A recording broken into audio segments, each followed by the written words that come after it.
नमस्कार मित्रांनो, सुरुवातीलाच बातमी येत आहे पावसासंदर्भातील. मुंबईत पुढील 2 ते 3 तासात अतिमुसळधार पावसाची शक्यता. भारतीय मंत्रालयाच्या कंट्रोल रूममधून सतर्कतेचा इशारा. मुंबईमध्ये मुसळधार पावसाला सुरुवात झालेली आहे. मुंबई आणि उपनगरातील पुढील 2 ते 3 तासात मुसळधार पावसाचा अंदाज व्यक्त करण्यात आलेला आहे. त्यामुळे नागरिकांनी सतर्क राहण्याचा अंदाज मंत्रालयाच्या नियंत्रण कक्षातून देण्यात आलेला आहे. नागरिकांनी आवश्यक असेल तरच घराबाहेर पडावे असे आवाहन देखील करण्यात आलेले आहे. मुंबई आणि उपनगरात अनेक ठिकाणी पाणी साचण्यास सुरुवात झालेली आहे.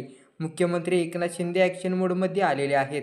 त्यांनी पालिका प्रशासनाला अलर्ट राहण्याच्या सूचना दिलेल्या आहेत. तसेच सखल भागात पाणी साचू नये यासाठी खबरदारी घेण्यास सांगितलेले आहे.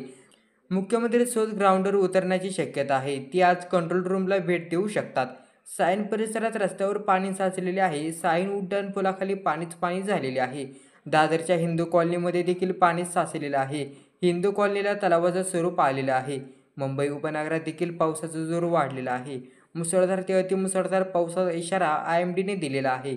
रस्त्यावर गुडघ्याच्या वरती पाणी साचले असल्याने लोकांनी वाट काढावी लागत चालत आहे. समुद्राच्या मोठ्या लाटांचा इशारा देखील देण्यात आलेला आहे. 4 ते 4.5 मीटरपर्यंत उंचीच्या लाटा निर्माण होण्याची शक्यता आहे. या दृष्टीने नागरिकांना इशारा देण्यात आलेला आहे. पुढील काही तासात पाऊस सुरू राहिला तर नागरिकांना मनस्ताप सहन करावा लागू शकतो. रस्त्यावर पूर्ण पाणी साचलेले आहे. मुंबईकरांना वाहनं चालवणे देखील कठीण झालेले आहे.